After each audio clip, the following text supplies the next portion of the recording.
Hey everybody, it's Sam with Wrestling Overtime and bringing you your review of WWE's Monday Night Raw from Wichita, Kansas on January 20th of 2020.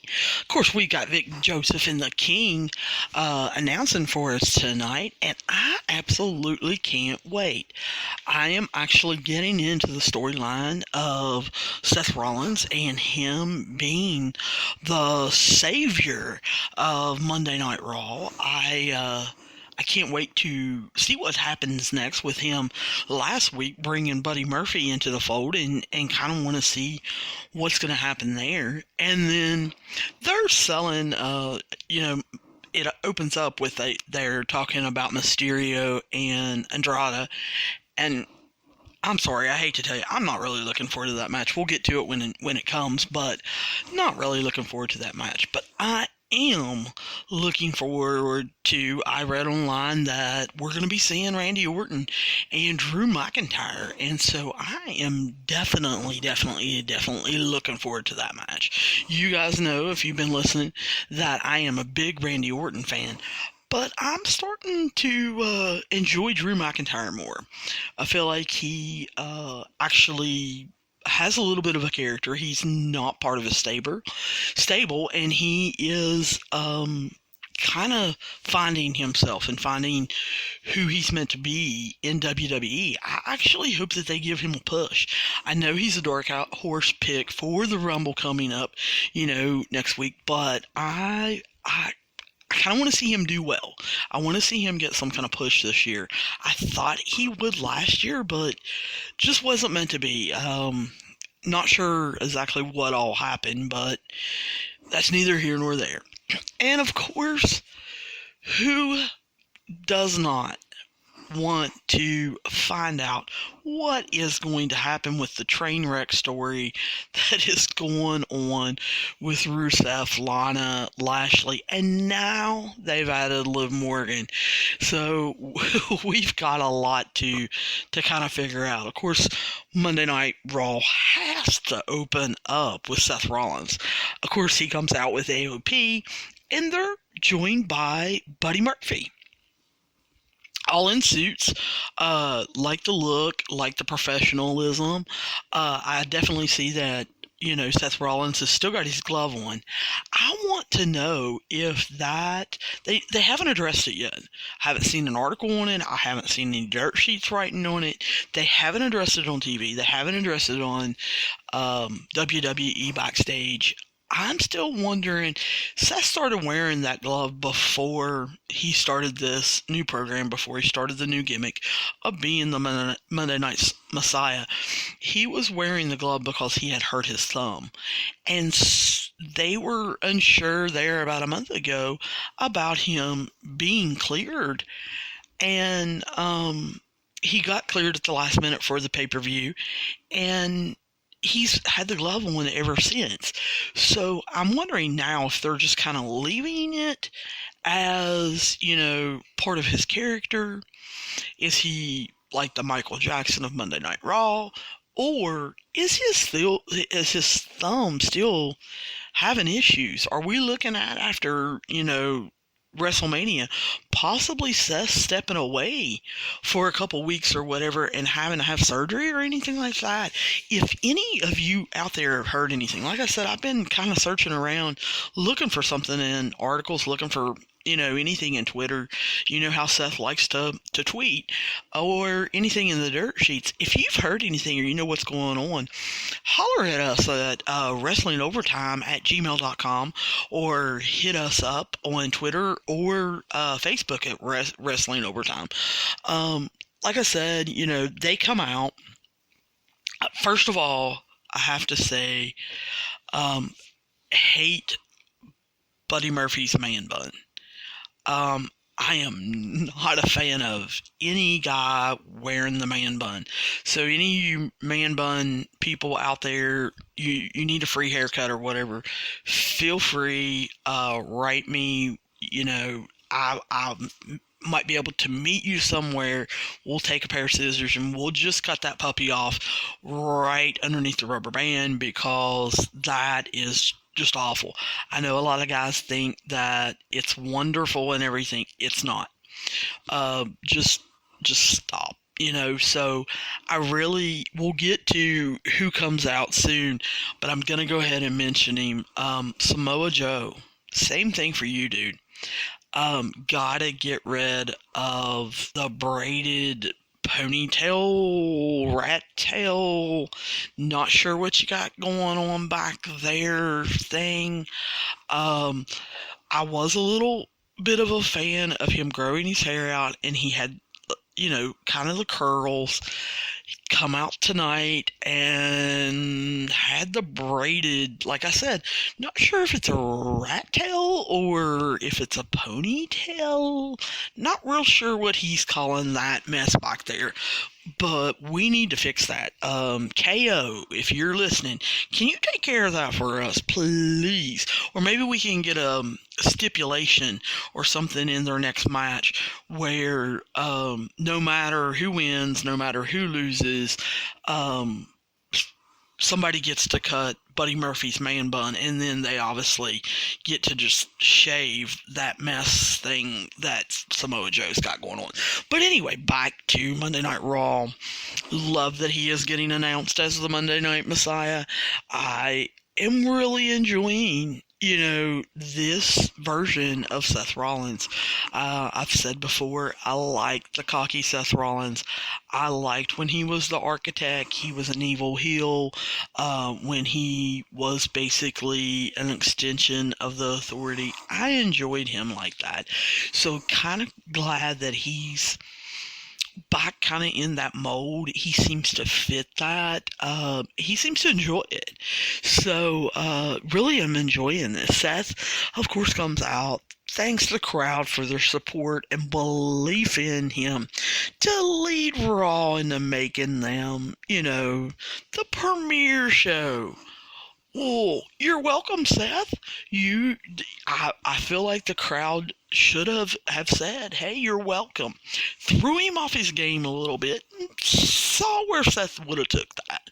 Not sure where he would. He's getting better at ad-libbing, but sometimes I wish the crowd, instead of booing people or chanting you suck or what, or I wish they would get a little inventive. And he was saying thank you to the crowd. Hey, chant you're welcome. See if that throws him off his game any. Like I thanked Buddy Murphy for the help, and of course they have to show the flashback where Buddy Murphy just basically hung out at the barricade after Aleister Black kicked his butt for the third time in a row. And then he just kind of got lucky because Seth needed some help, and he thought, might as well. I'm not doing anything but sitting here. So, glad that they showed us the flashback to that. Of course, we've got to have our Hugathon going on. Last week, if you guys heard me talking about Raw, you saw where they finished up a little early, and so basically they just kept hugging each other and then holding each other's hands up and kind of looking at the director, are we out yet? And he was like, oh no, you need to keep stretching. So they would hug some more and then throw their hands up, and you would see them kind of looking at the director, are we out yet? No, stretch it some more. Okay, well, we'll hug again and maybe give some high fives, and on and on and on. Right off the bat, Seth's coat opens as he turns around from the hug with Buddy Murphy. I noticed, just because it's not his collars, was impressed that they got some new collars for Seth. He's got a new collar t-shirt, and noticed that the new merch, the new shirt for Rollins says Monday Night Messiah on it. So they must be selling that at the stadiums. I'm going to have to check out WWE.com and kind of see if what they've got that for sale. I'm sure it's a $40 shirt, so I kind of want to see exactly what it looks like. You couldn't get a good look at it with him just kind of flashing. The underneath his coat and everything.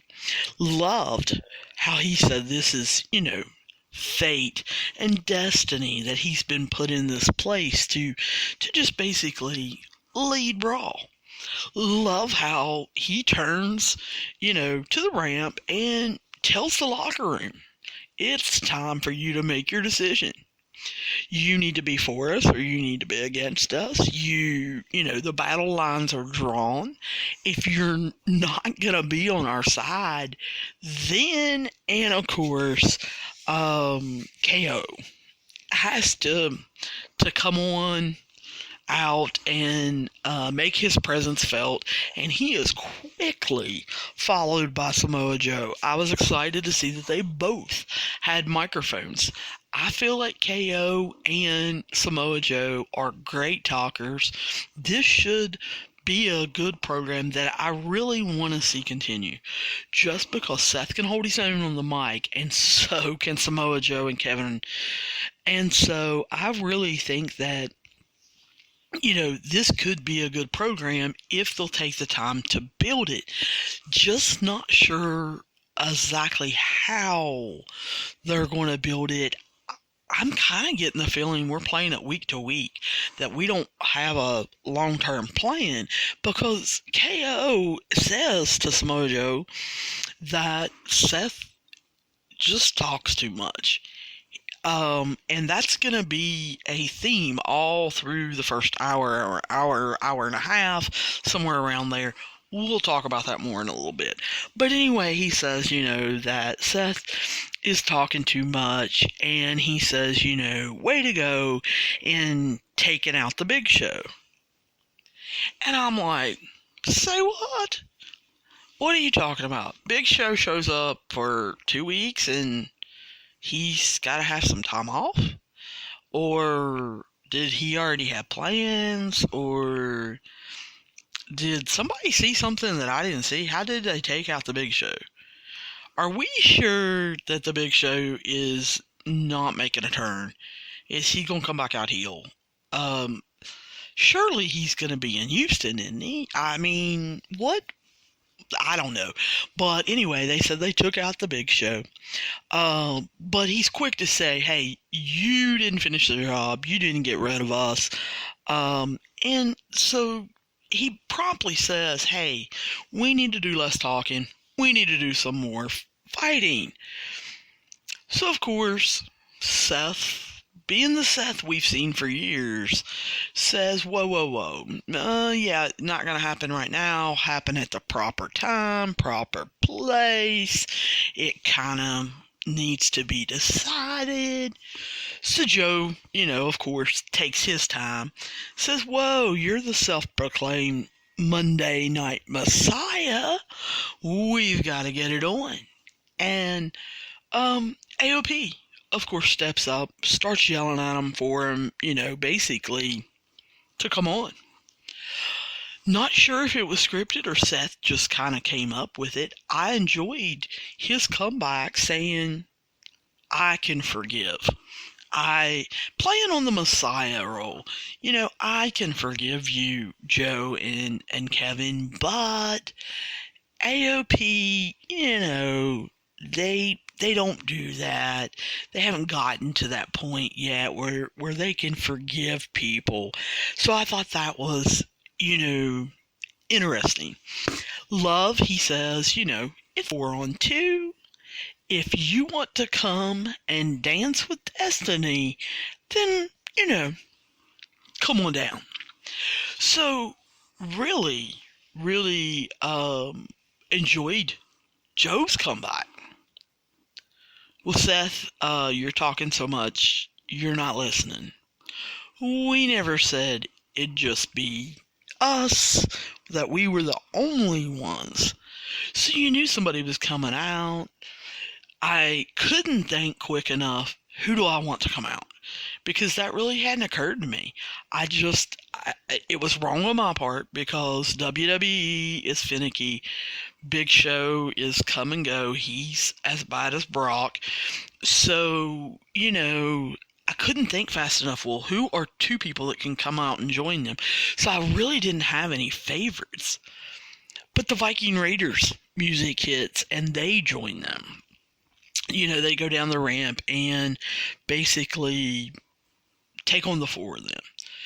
We immediately see, Seth rolling out of the ring and getting his butt out there before anybody can really touch him and everything.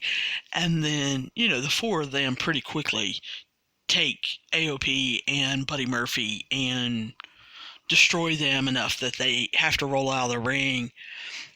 So I'm really hoping right now, I do not want a four-man tag. I have had enough of the whole 6 and 8 man tag team crap. I'm tired of it. Do not do that. That's my only wish. Very good segment, I think, and I'm excited, raring to go, ready for Raw to be better than Friday Night SmackDown. Man, that went downhill fast. But after their good opening segment with The Fiend and Daniel Bryan, so really hoping that Raw doesn't go downhill fast, and really, really praying, hey, do not give me that 8-man tag. But anyway, of course, they have to show us the flashbacks to going all the way back to Mysterio winning the U.S. belt from AJ Styles. And I'm thinking, why? Why do we have to go back this far? Why do we have to see a flashback? We really, really, really don't need to take up this much time. This is episodic TV. One episode leads to another. Most people do not start in the middle of the season. I understand that people do come and go, though, too, from, episodic TV, especially wrestling. I was one that I left for a couple years, come back. Everything like episodic TV, like The Young and the Restless. I know some of my friends, they come and go as they please, and they kind of catch up.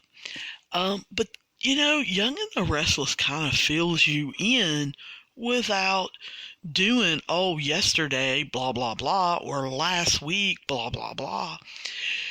I really just don't think they needed to tell me, take me all the way back to Mysterio winning the belt from AJ Styles. And then, one and take it on Andrade and the whole Dominique storyline and all of that just to kind of, I don't know, set up the ladder match. I also thought it was really weird. They show this flashback sequence. They show Rey Mysterio coming out to get ready for the ladder match. What is the King doing? He's talking about Seth and AOP and Samoa Joe and Kevin Owens and the Viking Raiders. And I'm like, King, catch up here, dude. They've already showed flashbacks. Mysterio's music hit. People are chanting for him. He's walking down the ramp. Catch up, dude. You've had some time. Somebody should be hollering in your ear. Listen to him. And start talking about Mysterio, because he's on our TV screen now. But anyway, they decide to go to commercial. But I guess somebody decided, hey, we might need to listen to the King. Because the first thing that after we come back from commercial, we see Seth. We see Seth and AOP and Buddy Murphy walking, and we see that Seth tells Buddy, I'm going to fix this. That Samoa Joe and Kevin Owens basically had to get a bunch of Neanderthals to hide behind and to help them. And so the Viking Raiders are going to pay for this. Because, like he said, he's the Monday Night Messiah. He runs the show. So he basically lets Buddy Murphy in on the big scoop. By the way, we're challenging the Viking Raiders for the titles tonight. So get ready, big boy. We're going tag team. As soon as I hear that, I am going nuts. I am marking out because, number one, I'll get to it after a while. I don't like the Viking Raiders. Number two, I do like Seth. So number three, I'm going to go ahead and tell you, I am all about Seth and Buddy Murphy winning these tag team titles. Get the Viking Raiders off my screen and send them back to NXT. But we'll talk about that later. Anyway, Andrade comes out with Vega. And, getting a little tired of Andrade's. It to me looks like a clown outfit with the collar he has on, and the long kind of coat. I don't know why, but that collar, the way it's done and everything, he looks like a clown. Please get him a new outfit. Make him look big and bad. Make him look strong. Make him look like the athletic talent and the future superstar that we all know he's going to be because he's engaged to Charlotte Flair. So, let's make him look, how they are going to be portraying him. Get him out of that outfit. But, here it is, Mysterio and Andrade. The only reason I am not turning this, I'm not fast forwarding this, I'm not, I'm going to sit here and watch this, is for you. I'm not really interested in this match. They did get my interest a little bit by getting the ladders out. I will say that. I just feel like I've seen this match. Granted, Mysterio and Andrade have great chemistry. They usually have great matches. That's what I expect. But here's the thing. I feel like I've seen it 100 times. I feel like every other week they are getting into it somehow, some way. It's just old. It's a little stale. And for me to say that, that's kind of a big deal. Because those of you who have been listening, I keep saying that I want longer programs. I want to have programs that are running 3 to 6 months. But I don't want them wrestling every week. I want promos. I want vignettes. I want storylines. I want to see them, going back and forth. I want them having backstage brawls. I want them running into each other at the hotel. I want to see them parking their cars beside each other. I want to see interaction, but I don't necessarily need to see them in the ring. And so, I know that they're going to have a good match. I know with the ladders being involved, they're going to have a good match. But I just can't help but think, I'm tired of this. I don't know. I just feel like they've had too many matches together. I don't understand this personal vendetta that everyone wants to talk about. The announcers are pushing. Mysterio's pushing. Andrade's pushing. I don't really understand it. And in real world, I know where Cain Velasquez is, but in wrestling world, where's Cain Velasquez? They haven't really explained that. I feel like there's a lot of loose ends and they're not tying them up, and I keep seeing the same type of match with a lot of the same moves with these two, and I'm just kind of getting tired of it. And I'm going to be real honest with you. This is for the U.S. title. But it seems like, I don't know, forever. It really seems like it has been a battle of Latino. And who can be the best Latino wrestler? Well, number one,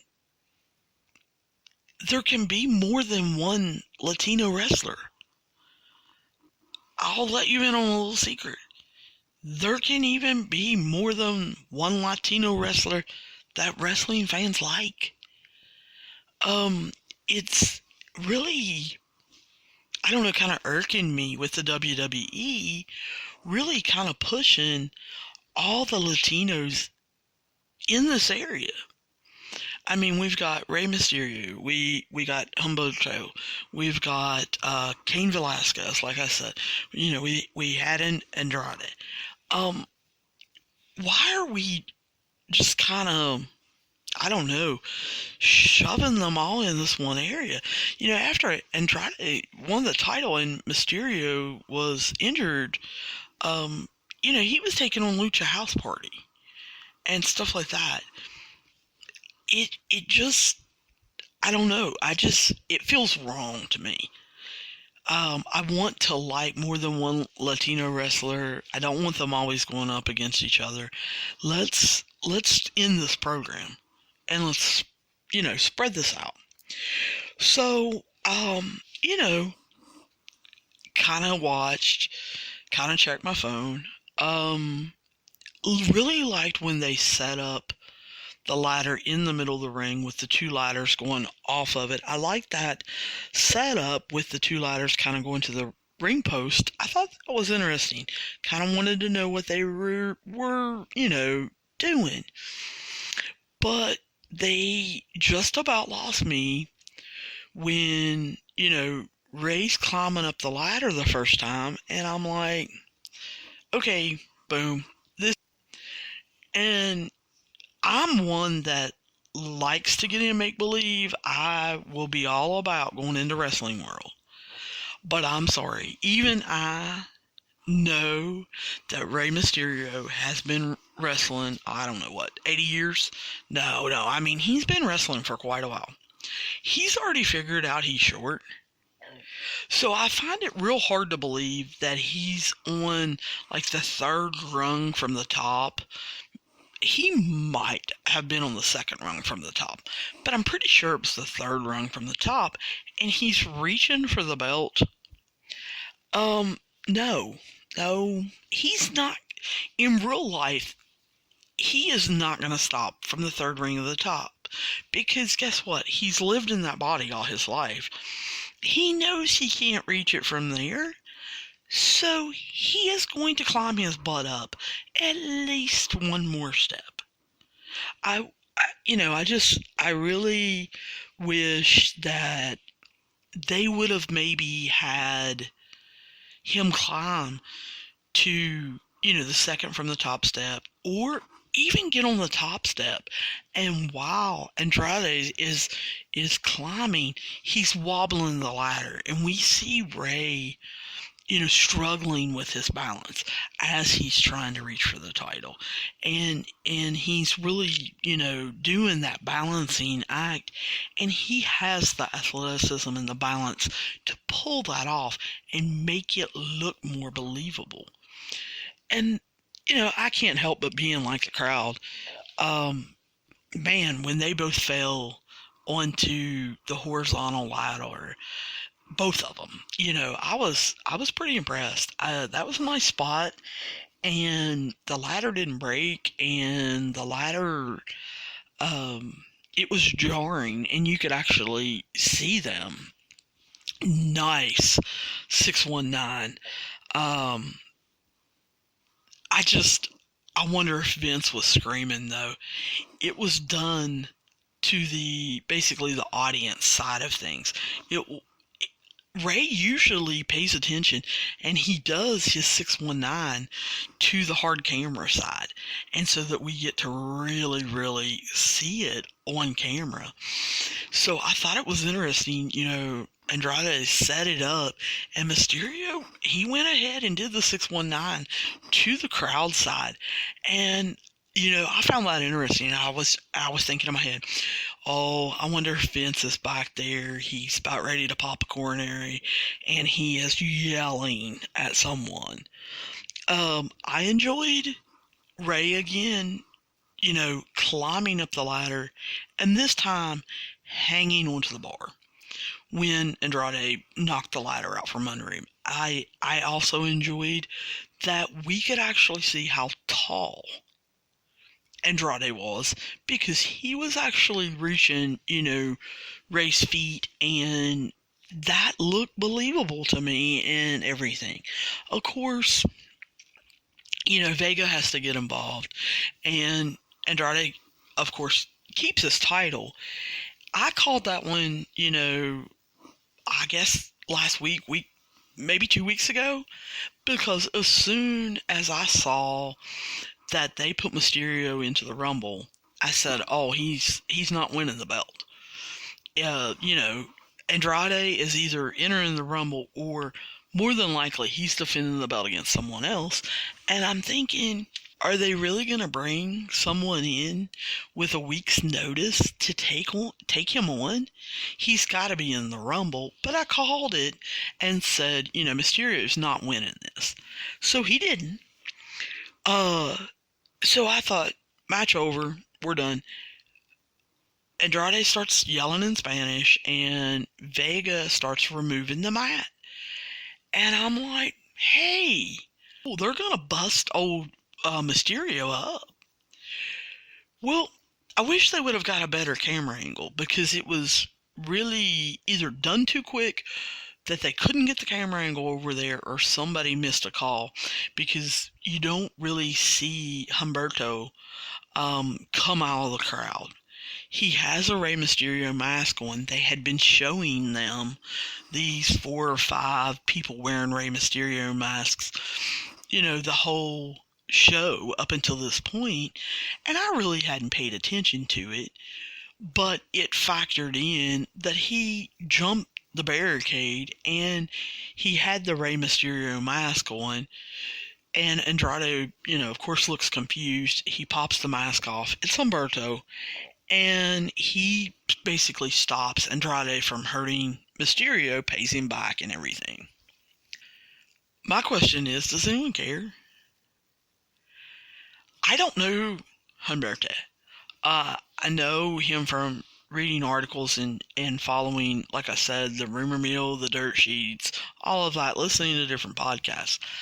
I didn't see him in NXT. I don't follow Lucha on matches or anything like that, so I've never really paid any attention to him until he came to WWE, and then he got hurt, and so when he popped off the mask, I thought, he looks familiar.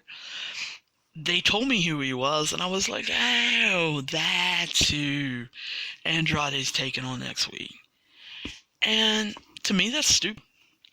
Please don't give him the belt. Let Andrade run with the belt.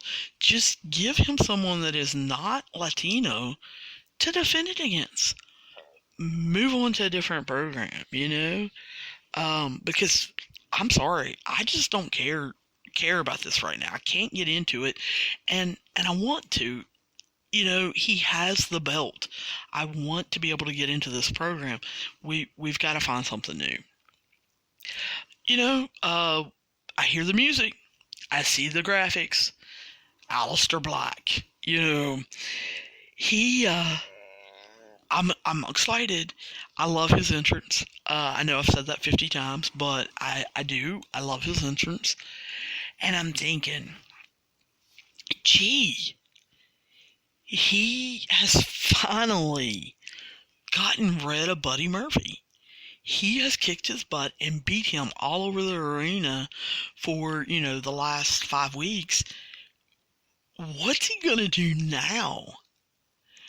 And so, you hear Vic and the King kind of going back and forth about, Aleister Black being in the Rumble. I'm sorry, he has no chance at the Rumble. Unless they're pulling names out of the hat or Vince goes in the hospital.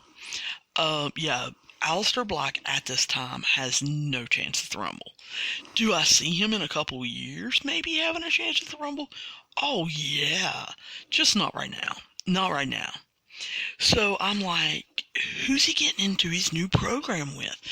I want to know who he's going to get into it with at the Rumble. I'm thinking, they're going to start a new program. They're going to have someone, Black's going to defeat him. We're going to go to the Rumble, and this guy's going to throw Black out, and we're going to start a program. No. I guess they just decided to put him on our TV to say have a chance at the Rumble because they gave him a no-name jobber, probably a local guy or someone that they're trying out for the Performance Center or something. And literally the guy runs at him, he hits Black Mass, and he wins in 3 or 4 seconds. His entrance to get into the ring was longer than this match.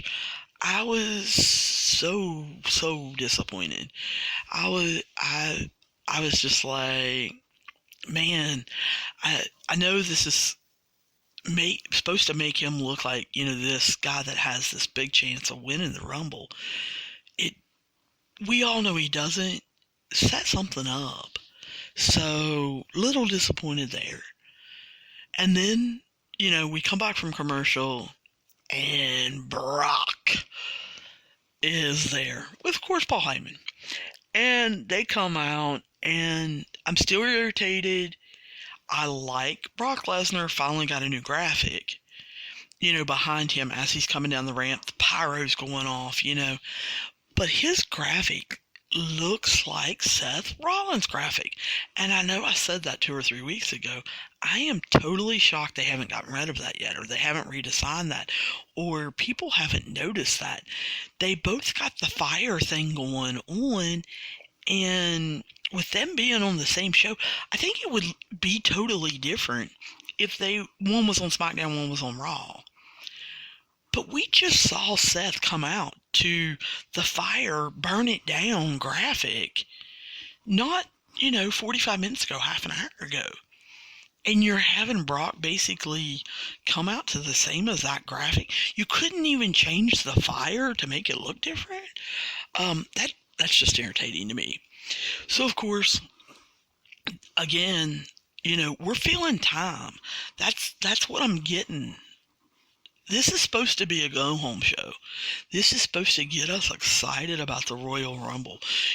We're supposed to be seeing all the exciting people that we're wanting to look forward to at the Rumble, the programs that are going to get wrapped up or that are going to get extended that may take us into WrestleMania. We're on the road to WrestleMania, and we're getting flashback after flash. I mean, we are wasting time. So they have to go through the whole, R-Truth thing and how, he didn't know that Brock was going to be in the Rumble. Now, R-Truth's been wrestling for 20, 30 years, but he believes that Paul Heyman's going to be on the Rumble. Okay, whatever. But anyway, went off about that last week. Won't do it again. But Paul Heyman, has to say, hey, after he does his spiel, that the WWE universe basically is taking Brock for granted because Brock always makes his predictions / spoilers, come true. And then Paul Heyman decides to go on and on and on about how the Rumble works. I mean, he's literally breaking down, Brock's going to come out and then, number 2 and then 90 seconds later or 3 minutes later or what, is going to come out, number 4, then and I'm like, Paul, this isn't a new concept. This is probably the best gimmick match that y'all have come up with, and you've created a whole pay-per-view around it. We all know how the Royal Rumble works. I'm almost willing to bet that I can ask family members of mine that have never seen wrestling. They probably even know how the Royal Rumble works. It's well known. So, he's I don't know. He's just taking so much time. And I immediately think, Samoa Joe was talking about Seth taking too much time. At least he was saying new stuff.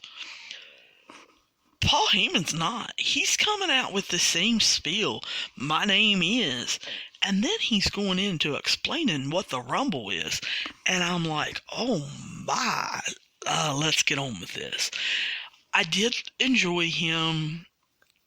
I think it was off the cuff, him getting onto the crowd for, booing Brock.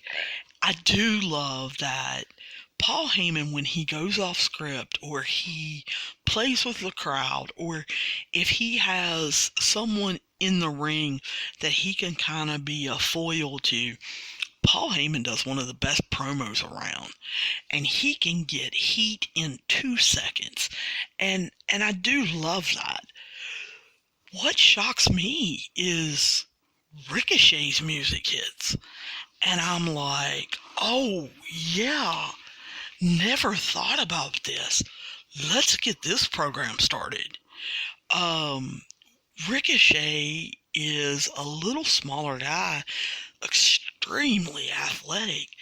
Brock works really well with, that kind of person. Let's get them in a program. Never had thought about Ricochet and Brock. But, as soon as Ricochet's music hits, I'm like, this is something I can get into. Let's go. Love it.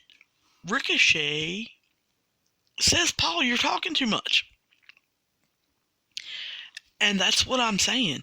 That seems to be the theory of the night. The writers got together and said, I really like that everybody on our show talks way too much, so let's just make that the running theme tonight. Because everybody's talking about everybody else talking too much. But, he says the same things over and over. And I enjoy that about Ricochet, him calling it, to Heyman. He's walking down to the ring. Paul Heyman says, Brock's a beast and you're nothing but lunch meat.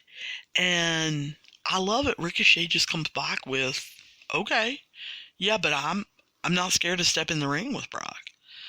The Looney Tunes back in the locker room might be scared of him. I'm not. And I want my shot at WrestleMania. And if I have to go through him, then I'm definitely not scared. That's what I got to do. And he steps in the ring.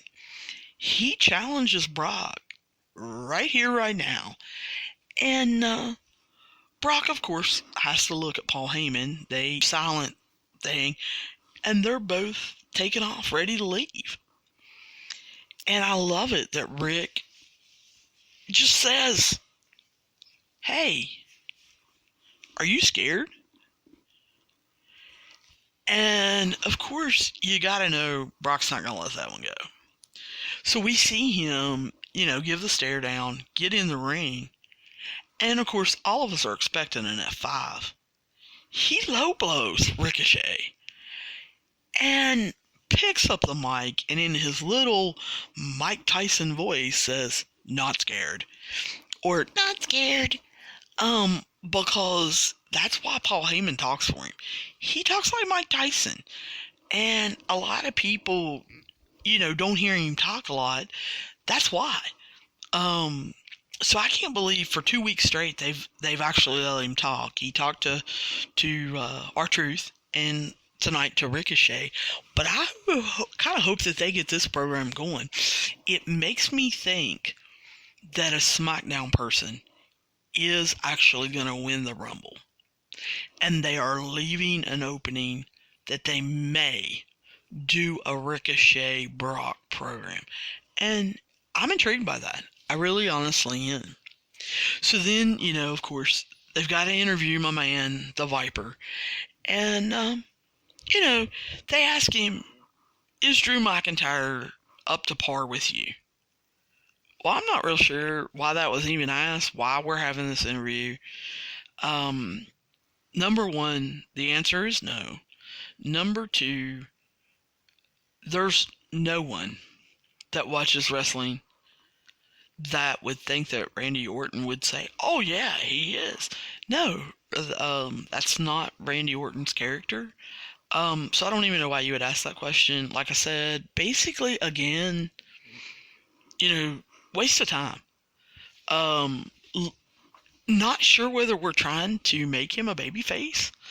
Almost seems like we are, because he does the nope, because of the R, K, and then he doesn't say the O. He lets the crowd do it because that's what they're chanting. And I'm thinking, are we making him a babyface? Because Randy works better as a heel. He works better when he's cocky. He's can be a little evil. He can walk that line of crazy with the voices in his head, but not crazy tactician, Anyway, his music hits, and I'm excited, because this is the match that I want to watch Raw for, is McIntyre versus Orton. And, had two good TV matches in a row. And so I really want to see. McIntyre held his own last week with AJ Styles and Randy Orton. Can he do it again this week? Can he up his level to Orton's? And he did. Drew McIntyre looked the part of a superstar. He held his own against Orton. I thought that Orton did an awesome job of selling for Drew McIntyre and making him look like a superstar. But Drew McIntyre kept great facials. The move sets that he was doing, he was natural. I was buying. He's on Randy Orton's kind of level.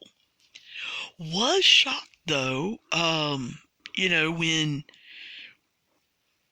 McIntyre at one point hauls off and does like a running knee, almost a kick type thing to Randy Orton, and I'm pretty sure he was selling, but Orton at a point acts like he's knocked out, and he all of a sudden kind of pops up, shakes his head, and I'm shocked that King didn't mention that. Didn't start talking about, oh, looks like there for a minute, Orton got his bell rung. I really thought that would have brought the match around. Really have brought McIntyre really up to Orton's level. Little disappointed, that they chose to bring the OC in, AJ Styles, Gallo, and Anderson, and issue basically a beatdown to McIntyre for him pinning AJ last week. And then, I just really didn't think that they needed to get involved. Wasn't real sure why they were getting involved. I don't know. Orton come in with a chair, of course, and basically, evens things up, gets them out of the ring. And of course, then we have the stare down between McIntyre and the Viper. And what are they going to do? Orton still got the chair. And he takes it and throws it away. He acts like he's going to leave. And he can't help but be the Viper. He hits the RKO. And I can't tell you, I'm marking out. I enjoy when Randy does that, when he psychs people out, he surprises people.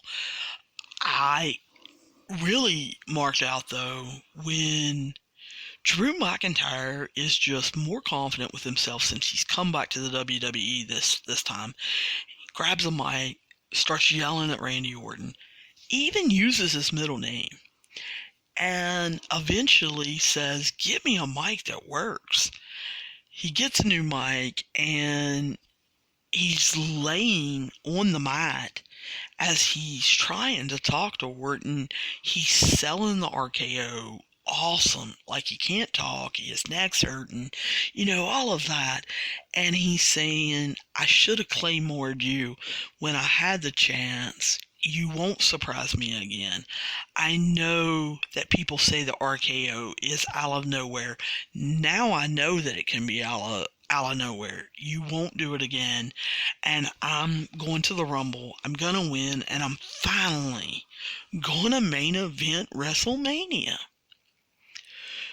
Well, all the podcasts, I'm listening to, they're saying McIntyre is the dark horse, that people truly are believing that McIntyre has a shot to win. I would like to believe that, but I don't. I can't. They've talked about it too much on TV. If it was just the podcast selling it, or, I was seeing it in a couple articles, or I was seeing it, in the rumor mill, or something like that, then I might say, "Oh, he's the dark horse." They're talking about it way too much on TV. I don't think he's got a shot. I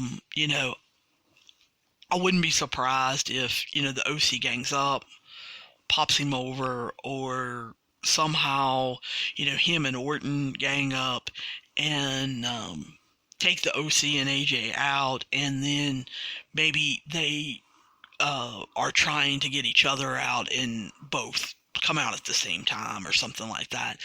Not sure what exactly is going to happen, but I don't feel like McIntyre is actually going to, have a chance. I know the theme of the night, I told you that from the writers, was people talking too much. I think the theme of the night is just big waste of time. Because we interview Charlotte, and she basically says nothing. They talk about how she eliminated the most people last year. She finished second. Loved when Becky walked up, kind of grinned at her, did her Becky cocky grin, like, "I'm the one that beat you," and just continues walking on. And Charlotte gives her a look, and says that she was eliminated by someone who wasn't even entered in the match originally, and then says, "Is everyone else prepared to face the Queen?" Yay, Charlotte, you got on TV. Because that's what I gathered from that. She wanted some TV time. Vince said, "Here's your TV time, because we're wasting time tonight. Tonight is our go-home show, so we're just going to waste a bunch of time. So here's your segment, Charlotte." I'm glad that immediately Becky's music hits, and of course they got to plug her. She's going to be on, Tuesday nights backstage. They have to, of course, throw in the flashback about Asuka, spraying the green mist everywhere. And Becky's got to grab her mic and talk about how she's seeing so much clearer now that Asuka sprayed her with the mist, and that, Asuka is really doubting herself, which is why Kairi Sane is taking her on tonight instead of Asuka, actually coming down to go to war with her and all that, and how Asuka can't beat her anymore. She's not going to let her, and Becky's getting fired up and giving her typical promo, which is not great because it's kind of typical, but I was glad to see Becky get fired up again. Then Kairi Sane's music hits. I don't guess that I've really paid any attention to her music before. They usually come out to Asuka's music, so I'm real confused. Anybody, again, if you can tell me what's going on, feel free to write me at wrestlingovertime@gmail.com, or hit me up on Facebook or Twitter. We're Wrestling Overtime. Please tell me, what does Kairi Sane's Kairi Sane's music have to do with the Kabuki Warriors? What does her whole entrance, her music, Kabuki Warriors have to do with the whole umbrella routine? And I don't understand again why her belt is around her neck. That drives me crazy. And the real question I want the answer to is, can Asuka not hear music? She is doing the same dance in the same exact way to the beat of Asuka's music, her own music, not Kairi Sane's music. So she looks totally stupid dancing around like she normally does to Kairi Sane's music and being offbeat. And I don't know. I think her dance is cool to her own music, but I really realized how stupid it can look when you put it to some other music. And I know that the rumor is, or supposedly, Asuka really doesn't get English real well. But I would think that she would be able to hear the music and know that her dance does not go with that music. Anyway, to the match. I enjoyed that Asuka got into it, was yelling Japanese at Becky, and Kairi Sane chop blocked her. I liked how Becky is, starting off selling the knee, and loved when Asuka got up and was perching on the ring post, shouting in Japanese, and showing the referee that she was not really in the ring. That she was on the ring post, which is out of bounds, and that she can perch up there. And I liked how, Becky sold that was getting on her nerves. Of course, she gets Kairi in the disarmer and gets her to tap out, but immediately Asuka jumps down and puts the Asuka lock on her. And I'm thinking, oh, replay from last year, Becky's going to have to tap. But no, the ref breaks it up and tells Asuka to get out. And of course, then, she basically kicks Becky out, knocks her out or whatever. So afterwards, they start interviewing Asuka and Kairi, and Asuka. They ask Asuka the question in English, do you want to be known for jumping people from behind and using toxin? Now, no one translates this, so who knows whether Asuka understands. Asuka starts, speaking in Japanese. Of course, we get a semi-translation from Kairi, but basically Asuka then, grabs the mic and looks into the camera and says, Becky's not ready for Asuka, and make sure we totally understand it. Love it. Love the new Asuka. Love that she doesn't speak, English. She's yelling in Japanese. She's being evil. She's perching on the ring post. I'm enjoying this. I like it. I just wish we could get a translator, or they could at least put the words up at the bottom of, generally what she's saying. Or, the king can come back 5 minutes later and say, oh, we found a translator. We replayed it for him, and this is what he said. What Asuka was talking about. I really want to know what Asuka's saying about half the time. So it's time to go. I'm like, we're in main event, because they say, Seth and Buddy Murphy are coming up next with the Viking Raiders. And I'm like, okay, let's go. And then I realize, oh, no, we haven't had the fiasco and the runaway train that is Lana and Lashley. And I'm like, so did they forget about that? And so I look at the time, and no, we've got more than enough time for the train wreck that is coming. So, we see Seth and Buddy come out, and I'm sorry, I can't stand the Viking Raiders. I said that earlier, told you I would explain it. I just don't get them.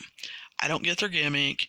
I don't understand them. I know they were the War Raiders in NXT, and they were super over. I heard a lot of my friends talking about them. I saw when they debuted, and people were chanting war. And that, Vince did not like that and all of that. I mean, I heard all of that. I also know a little bit of the background from listening to podcasts that, they are Vikings kind of in real life. They like to live off the land. They don't live in cities in real life and all that. I wish they would kind of tell that story more. I wish they would do a vignette of that, kind of explaining their backstory. Maybe I could get into them. Right now, they just remind me of Heavy Machinery. They're two big, kind of fat guys, and they're fairly athletic. And so those two teams just kind of remind me of each other. I get them confused. I'm glad they're on separate brands now. They are doing that Otis Mandy storyline, so that's helping differentiate them some. But I can't get into the Viking Raiders. I really hope that they lose, just because I like Seth better. I enjoyed that, Samoa Joe's music hits, Kevin Owens' music hits, that, they're kind of coming out to even things out because AOP come out with Seth and Buddy Murphy. And it turns out, not to be a bad match. I actually got to see the Viking Raiders wrestle longer. And so that kind of turned the tide, I think, with me. I didn't realize how athletic Ibar was. I really just thought he was going to be a fat, funny guy like Otis, and he's not. He is pretty athletic, and he got some steam, and Murphy and Rollins were selling for him like crazy, and I was kind of like, hey, this Ibar cat, I need to keep an eye on. He might be something. And then, of course, quickly, they have him climb up on, the ring ropes, and Seth basically just pushes him over and lets gravity take over. And they take advantage of Eric, and Murphy hits him with a running knee. And, of course, the ref turns his back, and Seth curb stops him, and that's the end of that. We got new champs. And I'm like, hello, WWE. Great surprise. For the go-home show, I'm like, that is it. That's what we need. We need a surprise. Awesome. Awesome job. I really enjoyed that. I love the storyline of him being the Monday Night Messiah. Great storyline. Great start. Let's keep that going. They got the tag team championships. They both announced for the Rumble. And he praises Buddy Murphy. He says, all this is a new beginning. People that want to fight the good fight, they need to join them. And Seth just starts talking, I'm going to win the Rumble. And like I said, I got super excited. Of course, if you've been listening to me the last couple of weeks, you know that I got brought down to earth real quick because they've thought up a new segment, and I'm not real sure why. I guess they've decided that they're not going to make them wrestle anymore. I don't know. The Street Profits are on Monday after Weekend Update. I don't understand it. I know it's after Saturday Night Live's Weekend Update. Don't write me about that. I understand that. But I don't understand why the Street Profits don't wrestle very much. This gimmick kind of fell short with me. I thought the beginning part was totally awful. They threw it to R-Truth. I understand R-Truth's supposed to be a confused guy, and that he was supposed to be in Houston instead of talk about Houston. Again, big waste of time. Loved that they made fun of Otis and his dancing. That was somewhat funny and gross. But that was the best part, was the very last, and the fact that it ended. But what shocked me was what came after Matt Hardy. Matt Hardy pops out. And he's been tweeting, he's been putting up YouTube videos, basically using his broken gimmick, or woken, as WWE was calling it. But he's been using the accent, he's been talking crazy, and so to see him, number one, come out was a shock. But, I mean, he had the Hardy Boys look. He had their outfit on, he's got the slick back hair, he was using the Hardy Boys music. But then, of course, he's doing the delete movements. And it's real obvious, real quick. He doesn't want to be Hardy Boys anymore. He is into the broken thing. And so Vince, there's all kinds of rumors that he's leaving. Let him leave and be happy, or get on board the broken gimmick. Because basically Matt Hardy has been telling you the whole entire time they've been back, he does not want Hardy Boys. He's done with that. He's moved past it. He wants broken. He wants the broken universe to come. He thinks that that's what's best. He believes in it. And his fans believe in it. He does the delete movement at any time, and his fans are chanting, delete, delete, delete. So, I mean, I don't know. It sounds like he's leaving. Vince, you're not going to convince him to be a Hardy's boy. So, I know you've extended Jeff's contract. You've got one. Jeff can play the Hardy Boys role. Let Matt leave and be happy. But I was really shocked to see they brought Eric Rowan out. And I was so disappointed. I was finally glad that Eric Rowan was going to take on someone decent. Just did not realize they were planning on burying Matt Hardy. There's no other word for it. They just buried Matt Hardy. So, I mean, that tells me right there, Vince is pissed. He doesn't want the broken stuff. And Matt's not really wanting to play the game, so they're just burying him. I did cheer. If you've heard me the last couple weeks, I've been yelling about Eric Rowan taking jobber match after jobber match and doing basically Jake the Snake's gimmick. Well, the King this week, he heard me, because he said, this is basically Jake the Snake. He brings it up, he calls him out, and he flat out says it's probably a snake. Well, I don't think it's a snake. I just think he stole Jake the Snake's gimmick, and it's pretty sad. The crowd there, I never felt sorry for a crowd, because they had to be so upset to get so excited to see Matt Hardy. He comes out in the Hardy Boys look. He comes out to the Hardy Boys music. He does the delete. People are chanting. They had to be so excited.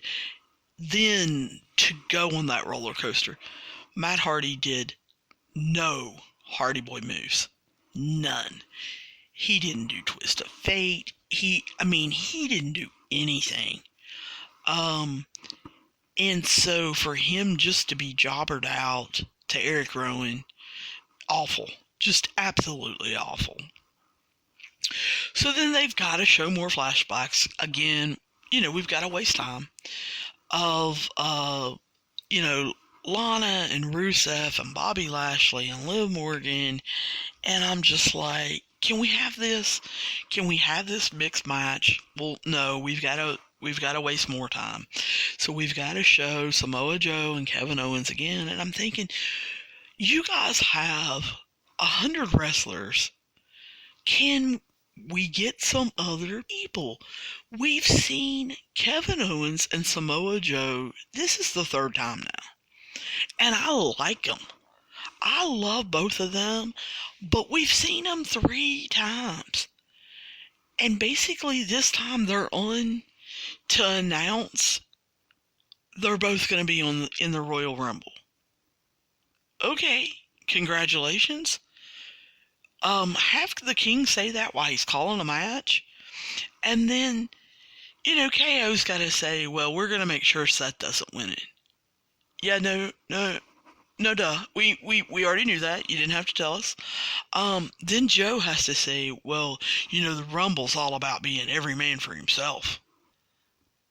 Yeah, Joe, we knew that too. That got explained to us about 20 years ago. And guess what? Paul Heyman earlier tonight explained all about the Rumble. We knew that too. Again, big waste of time.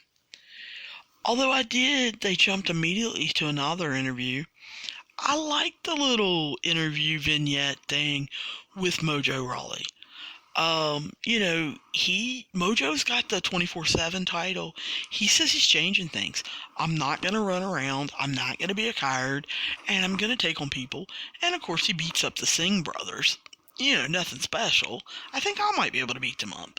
But, at least he's setting a tone. Hey, this is my new character.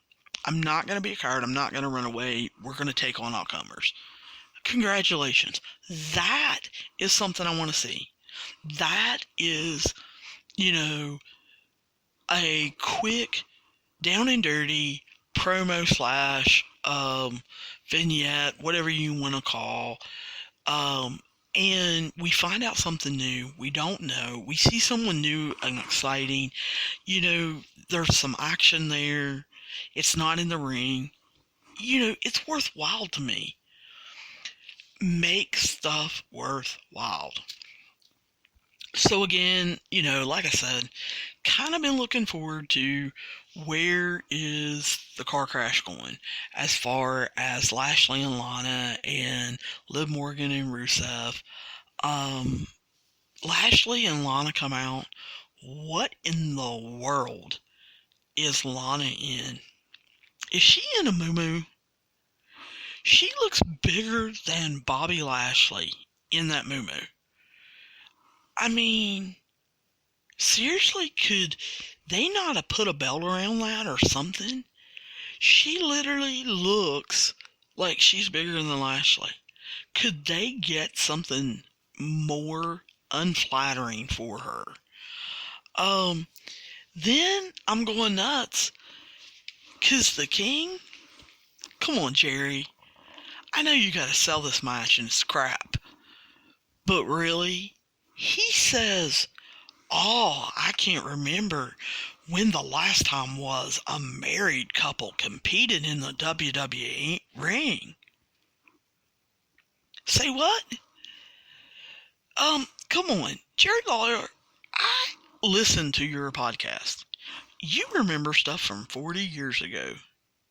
You can't remember the last time a married couple competed in a WWE ring. Well, guess what? I'm not as old as you, haven't been around as much as you, haven't been in wrestling as long as you. I can remember it. Yeah, it was about a year and a half ago at SummerSlam. Brie Bella and Daniel Bryan, who are married in real life, who they talk about being married on WWE Wrestling TV, faced Maurice and The Miz, who, guess what, are married in real life. In wrestling world, in wrestling TV world, we all know they're married. They even have a TV show that, guess what, the King, you plugged. You talked about how The Miz and Mrs. was starting next Wednesday night. But you can't remember the last time a married couple was in the ring together. Really? This is what irks me about WWE.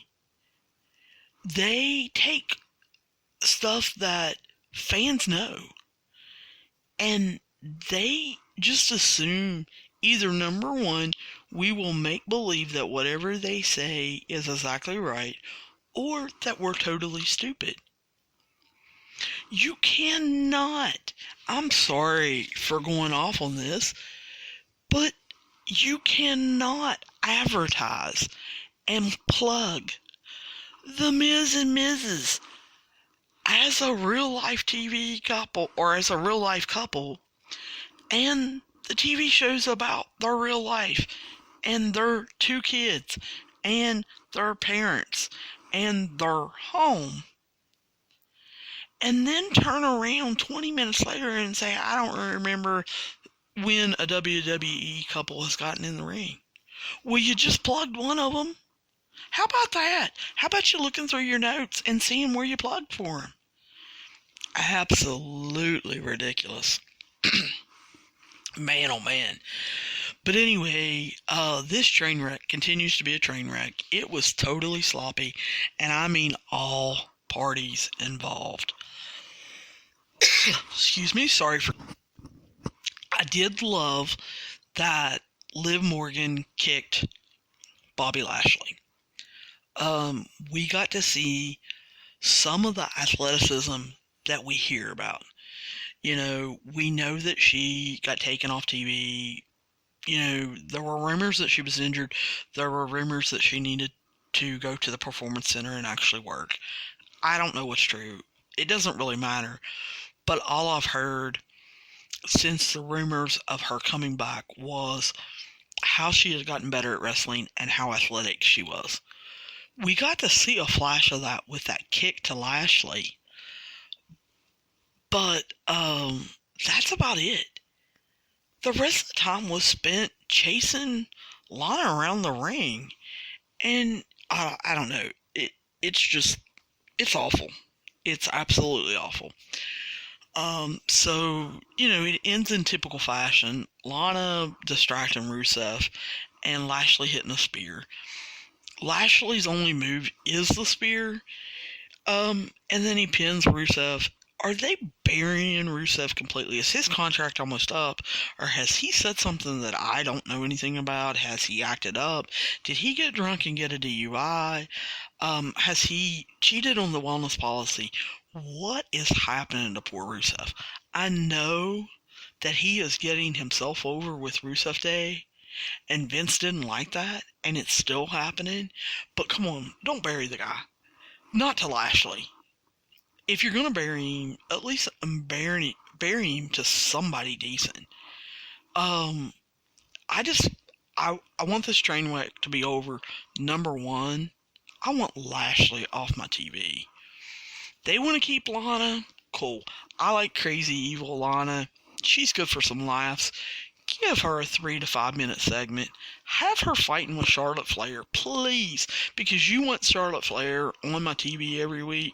That's cool. Put her up against Lana. Let Lana and her have 3 to 5 minute arguments every week. I'll laugh and TV time. I get to laugh and we're all happy.